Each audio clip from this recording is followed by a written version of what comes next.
Lagi po nating labanan ang mali at ang masama. Pagbabago. Sinabi na ng Pangulo, hindi matatapos ang suporta para sa mga marino saan man silang karagatan maglayag. Bagong Pilipinas. Tuluyan ang binuksan ni Pangulong Marcos Jr. ang Panguil Bay Bridge, ang magiging pinakamahabang tulay sa Mindanao. Para sa bayan.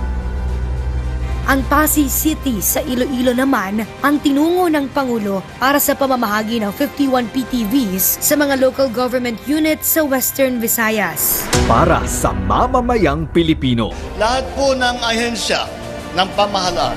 Ating kilalanin si Pangulong Ferdinand R. Marcos Jr. at ang kanyang mga hakbang tungo sa kaunlaran ng bansa. Sinabi natin, kailangan lahat ay magtulungan. Samahan si Princess Jordan sa Bagong Pilipinas, PBBM Lingkod ng Bayan.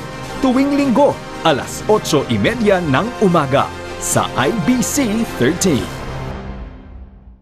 Gusto nyo ba ng mas exciting na content? It's time to manually scan your Digibox or Smart TV. Tune in sa aming dynamic trio lineup, all in one channel band. Abangan ang Congress TV sa Channel 13.2 for the latest updates and happenings straight from the legislative halls. Enjoy your favorite shows na hindi lang siksik sa information, kundi punong-puno rin sa entertainment sa IBC 13 at Channel 13.1. At para sa pinakabagong balita, talk shows at music, stay tuned to the 1206 AM sa Channel 13.3, broadcasting your favorite radio shows on your TV. All this and more in just one channel band. Don't miss out. Manually scan your Digibox or Smart TV now to enjoy Congress TV at 13.2, IBC 13 at 13.1, at the 1206 AM at 13.3. Experience more. Enjoy more. Only on your TV.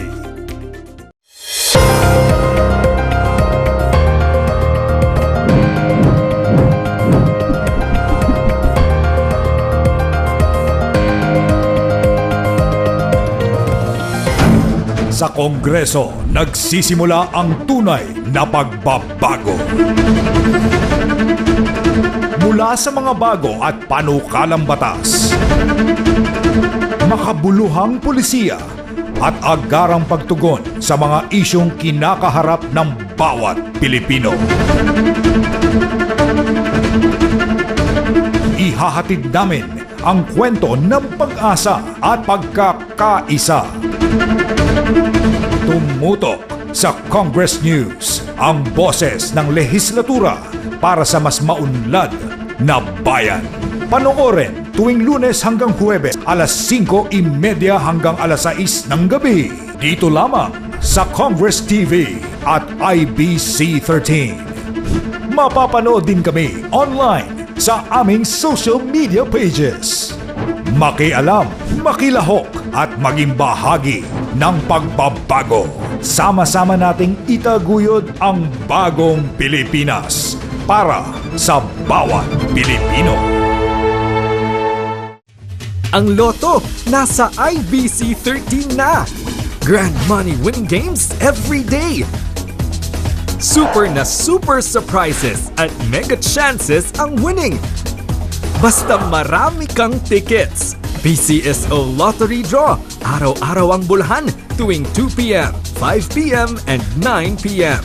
Tumaya at manood na sa IBC 13.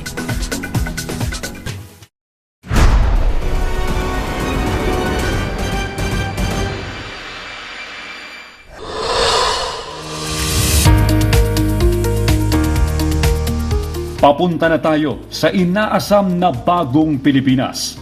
Dahil isa pang proyekto ang matatapos sa ilalim ng administrasyon ni Pangulong Ferdinand R. Marcos Jr. Alam naman natin na kapag may project ang gobyerno, ang kasunod niyan development. Kung mapapansin mo ninyo sa mga expressway natin, mas napapabilis yung biyahe natin. Mula 2 oras na biyahe mula Cavitex to SLEX, magiging 35 minuto na lamang ito. Bypass style, mas madaling mapuntahan yung dapat puntahan, lalo na dyan Panubali, shortcut na. Yung consumption ng gas, mas mababa na, mas mabilis pa, mas makakatipid. Sa administrasyon na to, talagang napagtuunan ng pansin ng gobyerno, lalo na sa DPWH, kung ano man yung mga kailangan natin para ma-roll out natin yung project. Nandiyan yung Build Better More program natin. Malaki ang magiging epekto nito sa pagpapagaan ng trapiko para sa mga residente at negosyo sa lugar, papasok at papalabas ng Metro Manila. Kasing bilis ng transportasyon ang inaasahang pag-usad ng Calabarzon.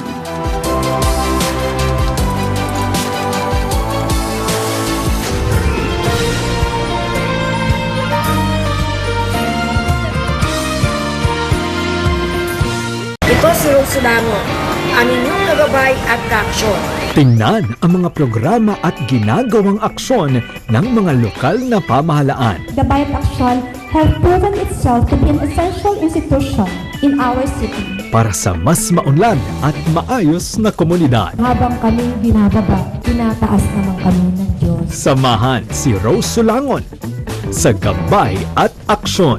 Tuwing linggo, alas 11:30 ng umaga. Dito sa IBC 30.